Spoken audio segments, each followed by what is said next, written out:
ప్రజలకు మాయమాటలు చెప్పి రాష్ట్రంలో అధికారంలోకి వచ్చిన కాంగ్రెస్ ప్రభుత్వం హామీలు అమలు చేయడంలో పూర్తిగా విఫలం కావడం జరిగిందని బీజేపీ రాష్ట్ర కార్యవర్గ సభ్యుడు అంబటి బాలేష్ గౌడ్ అన్నారు.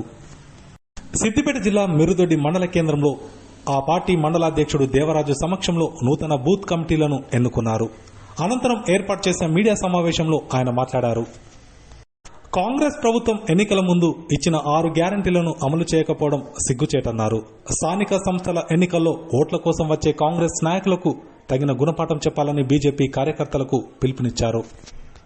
గతంలో బీఆర్ఎస్ నాయకులు సైతం హామీలు అమలు చేయకపోవడం వల్లే కాంగ్రెస్ పార్టీకి ఓటు వేసి గెలిపిస్తే రేవంత్ రెడ్డి సైతం తన నైజాన్ని బయటపెట్టడం జరిగిందన్నారు.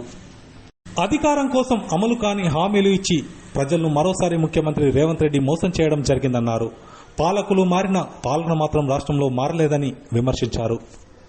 అనంతరం కాంగ్రెస్ పార్టీ ఇచ్చిన 6 గ్యారంటీల గారడి కరపత్రాలను ఆవిష్కరించారు. చెప్పడం జరిగింది అందరినీ కూడా బూత్ కమిటీ సభ్యుల్ని. ఈరోజు దేశవ్యాప్తంగా భారతీయ జనతా పార్టీకి ఆదరణ లభిస్తూ ఉంది.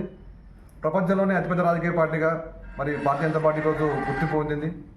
దేశంలో నరేంద్ర మోడీ గారి పరిపాలనలో దేశ ప్రజలంతా కూడా ఎలాంటి ఇబ్బందులు లేకుండా అనేక రకమైన సంక్షేమ పథకాలని పేద ప్రజలకు అందిస్తూ ఈరోజు నరేంద్ర మోడీ గారు 10 సంవత్సరాల పాలన పూర్తి చేసుకొని 11వ సంవత్సరంలోకి ఈరోజు భారతీయ జనతా పార్టీ ప్రభుత్వం దేశంలో అడుగుపెట్టింది.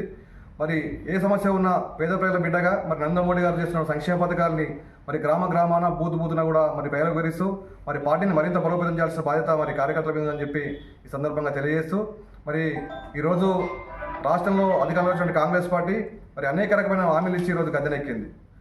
పేద ప్రజలందరినీ మోసం చేస్తూ ఈరోజు గద్దెనెక్కినటువంటి కాంగ్రెస్ పార్టీ వాళ్ళు ఇచ్చిన హామీలను విస్మరించి మోసాలకు పాల్పడతా ఉంది. ముఖ్యంగా ఈరోజు ప్రజలు ఏడాది కాలంలోనే రేవంత్ రెడ్డి వారి పరిపాలనని ప్రజలంతా వ్యతిరేకిస్తూ భారతీయ జనతా పార్టీ చేపట్టబోతున్నటువంటి ఆందోళన కార్యక్రమాలకు మద్దతుగా ప్రజలంతా ఉండబోతా ఉన్నారు. ముఖ్యంగా రేవంత్ రెడ్డి రైతులకు 2 లక్షల రుణమాఫీ కావచ్చు, రైతులకు రైతు భరోసా కావచ్చు. రైతు భరోసా ఇప్పుడు 2 సార్లు ఇవ్వాల్సిన రైతు భరోసా ఇప్పటివరకు ఇవ్వలేదు.